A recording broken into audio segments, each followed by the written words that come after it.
ದುಡಿಮೆಯ ಗರಿ ಪದ್ಯ. ಒಂದು ವಾಕ್ಯದಲ್ಲಿ ಉತ್ತರ ಬರೆಯಿರಿ. ಕಬ್ಬಿಣದಿಂದ ತಯಾರಿಸುವ ಸಲಕರಣೆಗಳು ಯಾವುವು? ಉತ್ತರ: ಆರೆ, ಕೊಡಲಿ, ಸಲಿಕೆ, ಗುದ್ದಲಿ ಇವು ಕಬ್ಬಿಣದಿಂದ ತಯಾರಿಸುವ ಸಲಕರಣೆಗಳು. ಜನರನ್ನು ಸಲಹುವ ದಾತ ಯಾರು? ಉತ್ತರ: ಜನರನ್ನು ಸಲಹುವ ದಾತ ರೈತ. ಮೂರನೇ ಪ್ರಶ್ನೆ: ನೊಗವನ್ನು ಯಾವುದರಿಂದ ಮಾಡುವರು? ನೊಗವನ್ನು ಒಣಮರದ ಕಟ್ಟಿಗೆಯಿಂದ ಮಾಡುವರು. ಮೀನನ್ನು ನಾಲ್ಕನೇ ಪ್ರಶ್ನೆ: ಮೀನನ್ನು ಹೇಗೆ ಹಿಡಿಯುವರು? ಮೀನನ್ನು ಬಲೆಯನ್ನು ಬೀಸಿ ಹಿಡಿಯುವರು. ಎರಡನೇ ಭಾಗದಲ್ಲಿ 2-3 ವಾಕ್ಯಗಳಲ್ಲಿ ಉತ್ತರ ಬರೆಯಿರಿ. ಒಂದನೇ ಪ್ರಶ್ನೆ: ಬಳಗದ ಮೆಚ್ಚುಗೆಯನ್ನು ಬಟ್ಟೆ ಹೊಲಿಯುವವರು ಹೇಗೆ ಗಳಿಸಬಹುದು? ಉತ್ತರ ಮಕ್ಕಳೇ: ಹೊಸ ಹೊಸ ಬಗೆಯ ಉಡುಪುಗಳನ್ನು ಹೊಲಿಯುವುದರ ಮೂಲಕ ಬಟ್ಟೆ ಹೊಲಿಯುವವರು ಬಳಗದ ಮೆಚ್ಚುಗೆಯನ್ನು ಗಳಿಸಬಹುದು. ಮುಂದಿನ ಪ್ರಶ್ನೆ ಮಕ್ಕಳೇ: ನೇಗಿಲನ್ನು ಹೇಗೆ ಮಾಡುವರು? ಉತ್ತರ: ಒಣ ಮರದ ಹಲಗೆಯನ್ನು ಉಪಯೋಗಿಸಿ ಚೂಪಾಗಿ ಕೆತ್ತಿ ನೇಗಿಲನ್ನು ಮಾಡುವರು.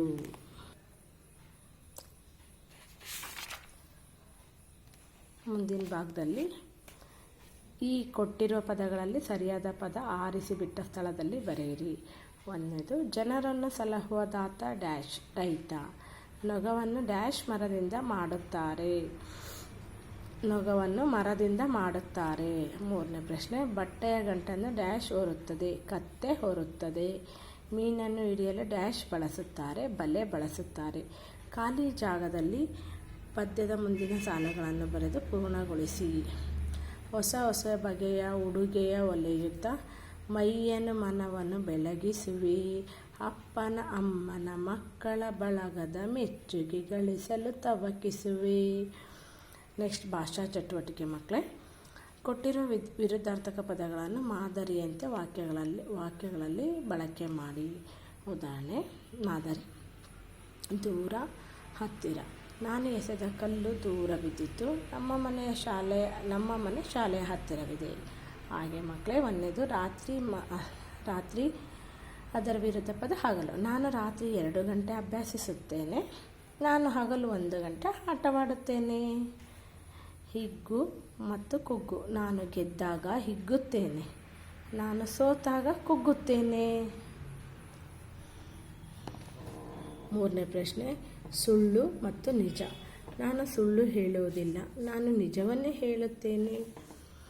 ಚಿಕ್ಕ ಮತ್ತು ದೊಡ್ಡ. ನಮ್ಮ ಮನೆಯಲ್ಲಿ ಚಿಕ್ಕ ಮಲ್ಲಿಗೆ ಗಿಡವಿದೆ. ನಮ್ಮ ಮನೆಯ ಹಿತ್ತಲಲ್ಲಿ ದೊಡ್ಡ ಮಾವಿನ ಮರ ಇದೆ. ಮುಂದಿಂದು ಆ ಪ್ರಾಸಪದಗಳನ್ನು ಪದ್ಯದಿಂದ ಆರಿಸಿ ಮಾದರಿಯಂತೆ ಬರೆಯಿರಿ. ಮಾದರಿ: ರೈತನಿಗೆ ದಾತನಿಗೆ. ಕೊಯ್ಯುವೆನು, ನೀಡುವೆನು, ಹಿಡಿಯುವೆನು, ಹೆಣಿಸುವೆನು, ಬೆಳಗಿಸುವೆ, ತವಕಿಸುವೆ. ಕೊಟ್ಟಿರುವ ವಾಕ್ಯದಲ್ಲಿ ಕೆಲಸವನ್ನು ಸೂಚಿಸುವ ಪದವನ್ನು ಗುರುತಿಸಿ ಬರೆಯಿರಿ. ನೇಗಿಲ ಹಳತೆಗೆ ಕೊಯ್ಯುವೆನು. ಇದರಲ್ಲಿ ಮಕ್ಕಳೇ ಕೆಲಸ ಕೊಯ್ಯುವೆನು. ಕತ್ತೆಯ ಬೆನ್ನಲ್ಲಿ ಹೀರಿಸುವೆನು. ಸಂಜೆಗೆ ಹಣವನ್ನು ಹೆಣಿಸುವೆನು. ನೆಕ್ಸ್ಟ್ ಬಳಕೆ ಚಟುವಟಿಕೆ ಮಕ್ಕಳೇ. ನಿಮ್ಮ ಊರಿನಲ್ಲಿರುವ ಕಸುಬುದಾರರನ್ನು ಪಟ್ಟಿ ಮಾಡಿ ಯಾವ ಕೆಲಸವನ್ನು ಮಾಡುತ್ತಾರೆ ಎಂಬುದನ್ನು ಕೊಟ್ಟಿರುವ ಜಾಗದಲ್ಲಿ ಬರೆಯಿರಿ. ಕಸುಬುದಾರರು ಮಾಡುವ ಕೆಲಸ: ದರ್ಜಿ ಬಟ್ಟೆ ಹೊಲಿಯುವುದು. ನೇಕಾರ ಬಟ್ಟೆ ನೇಯುವುದು. ಬಡಿಗ ಬಾಗಿಲು, ಕಿಟಕಿ ಮುಂತಾದವುಗಳನ್ನು ತಯಾರಿಸುವುದು. ಎರಡನೇ ಪ್ರಶ್ನೆ ಮಕ್ಕಳೇ: ಊರಿನಲ್ಲಿ ವಿವಿಧ ಕಸುಬುಗಳನ್ನು ಮಾಡುವವರು ಇರಬೇಕು ಏಕೆ? ಊರಿನಲ್ಲಿ ವಿವಿಧ ಕಸುಬುಗಳನ್ನು ಮಾಡುವವರು ಇರಬೇಕು ಏಕೆಂದರೆ ಯಾವುದೇ ಒಂದು ಕೆಲಸ ಒಬ್ಬನಿಂದಲೇ ಮಾಡಲಾಗುವುದಿಲ್ಲ. ಉದಾಹರಣೆಗೆ ಮನೆ ನಿರ್ಮಿಸುವುದು. ನೆಕ್ಸ್ಟ್ ಪ್ರಶ್ನೆ ಮಕ್ಕಳೇ: ಕೊಟ್ಟಿರುವ ಚೌಕದಲ್ಲಿ ರೈತನಿಗೆ ಸಂಬಂಧಿಸಿದ ಅನೇಕ ಪದಗಳು ಅಡಗಿ ಕುಳಿತಿವೆ. ಅಂತಹ ಪದಗಳನ್ನು ಪತ್ತೆ ಹಚ್ಚಿ ವೃತ್ತ ಹಾಕಿ. ನೇಗಿಲು, ಕುಡುಗೋಲು, ಗಾಡಿ, ನೊಗ, ತೋರಣ, ಹಸು, ಕಣಜ, ಜಲ. ಈ ಕವಿತೆಯಲ್ಲಿ ಬರುವ ಕಸುಬುದಾರರಲ್ಲಿ ನಿಮಗೆ ಇಷ್ಟವಾದವರು ಯಾರು, ಏಕೆ? ಈ ಕವಿತೆಯಲ್ಲಿ ಬರುವ ಕಸುಬುದಾರರಲ್ಲಿ ನಮಗೆ ಇಷ್ಟವಾದವರು ದರ್ಜಿ.